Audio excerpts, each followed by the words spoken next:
What's more important? Is it more important to enjoy today because today's the only guarantee, or is it more important to enjoy tomorrow? No, it's important to. Well, it's a combination of It is both, a combination Dave. of both. It really is.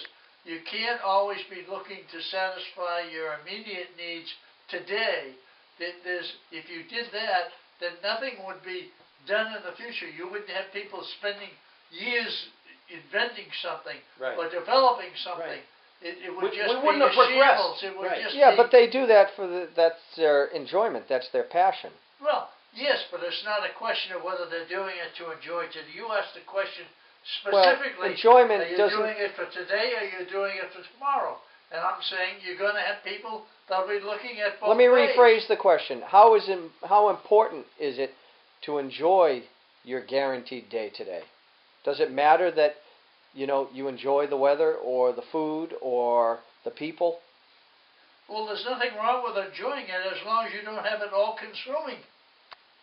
If it all consumes everything and you take up your banner and say, okay, the hell with tomorrow, I'm going to just do today what I want to do today Exactly. and enjoy today Right. what I want There's to do no today. balance whatsoever. And I'm not going to do anything to try to improve my things for tomorrow. I agree. And that is wrong. I agree. I think you've got to have a yeah. balance between Right. the two. That's what I was trying to say. That's what I was trying to say in terms of us being overly short-sighted now as a whole. Just by observation.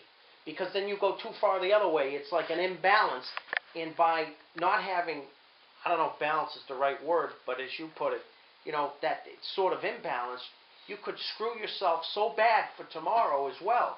If you're just like almost a hedonist at this point, you know what I mean? Well, that's it. You certainly don't want to, and that's what hedonism There is a balance. There is some sort of a balance. Yes, there is. I don't know what it is. We could argue all day long, individually, preference-wise. It varies by individual. Exactly what that balance is. But I believe at the end of the day, at least at a societal level, and even at Well, a isn't there personal something level, to be? there's got to be some kind of a Isn't there balance. something to be said for Some there kind are of a certain balance. times and certain things in life that you can't force things to happen sometimes. Yeah, I agree. You know what I mean? Sure. You could work till you're blue in the face. You could go on a million dates. Maybe you'll meet a woman of your dreams. Maybe you won't. Maybe you'll find the job of your dreams. Maybe you won't. Maybe you'll be able to make that invention. Maybe you won't. What's the point? My point is that if your effort can only do so much, okay, then maybe it's important to try to enjoy a percentage of the day today. Yeah, but not at the expense of keep trying to do something better in the future. Because you'll never have the future. If you're constantly looking to satisfy yourself for today, what are you doing? Well, this is what I think of. What about these? The answer for me is definitely put your nose to the grindstone, work your ass off, save for retirement, and then you retire, and then you develop cancer and you're dead in 6 months. But you make it sound like a drudgery. Well, you just made a point the other day, just a while ago, about the guy that does the inventing thing. He does that because he enjoys it. I understand that. And a lot of people do that. Not everybody is looking at the scenario that you paint, Dave, as being a drag and a constant But Dad, that's the way you feel, and that's why it expresses that way. But that isn't the way it is you for know what? everybody. You know why? Because I'm honest. No, you're not. You're honest for yourself. Listen. Not for society, for yourself. Dad, listen, if I took a poll out of 7 out of 10 people... That's your dad's opinion. I understand that. But if I took... That's his opinion. But what I'm saying is, I can guarantee you if I took a poll of people today, most people... This is the simple answer you need to ask, or the question you need to ask. And this answers the point... This is where it would favor my opinion on this. If you had unlimited money in the bank, would you be waking up and doing what you're going to do today, or would you do something else? But somewhere along the line, if they hadn't done that, they wouldn't have all that money in the bank. No, that's not the point. It is the point. No, it's not the money point. doesn't come from nowhere, Dave. What Money I'm saying, comes from you're something changing the that you did. subject. What I said is the original point that I made was that people you said people don't look at their lives as a drudgery, like I do. I didn't say that.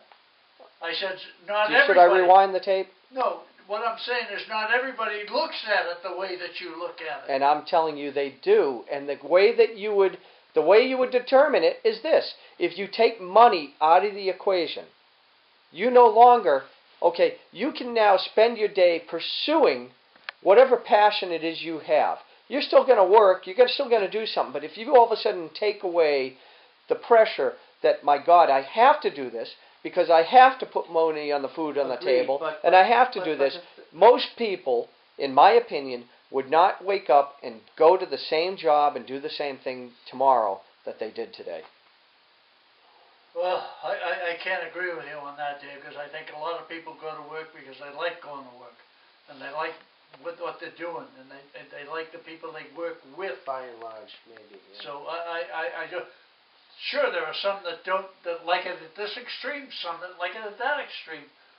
What you try to do is you try to take all of this stuff that's bothering you and creating a fuss in your head as though this is the feeling that everybody in the world has, and you're wrong. I don't think I'm wrong about this. Oh, I do. Well, tragically so. Dad, start asking people that question. I'm watching them. I talk with people on the street. You can tell how people feel. Yeah. Christ's sake, if anybody has a problem in this world, he does, physically speaking. But he trudges along and works his ass off to try to make sure that the things that he's responsible for happen. Which is what? Whatever they are. I don't know. That's what I'm saying. You don't know what they are. I don't know what his wants are. I know what mine are. Dad, listen. Just because has come to terms with whatever path he is on doesn't mean that is the path he wants to be on. That's my point. Of course it isn't. I understand that, but he has no alternative. Dad, you're proving my point. No, I'm not. You're proving my point. All I'm trying to say is that everybody has an option as to what they want to do with their life. Are you sure about that? Yeah, I think so. Dan, do you agree with that? Dan, do you have an option? I have options, absolutely. I do have options. He took the job that he took because it provided good money for him. But if he found another job earlier than that paid more money doing something entirely different, he'd have taken that. What's the word that you use? Money? Money. You can't avoid money. It's the way of the world. It's the way of the world, Dave. I mean, that's the way life is. If we didn't have money, then there has to be some reward in something we do in this world. Well, yeah, that's part of it. But the other thing is just even basic, just boil it down to basic survival. If there was no money, if there was no currency, we'd have to at least do each other's favors or something. I'll do something for you. What you would have is survive. You would be living in a society like they have in Haiti. Bartering or something? Which is nothing. Yeah.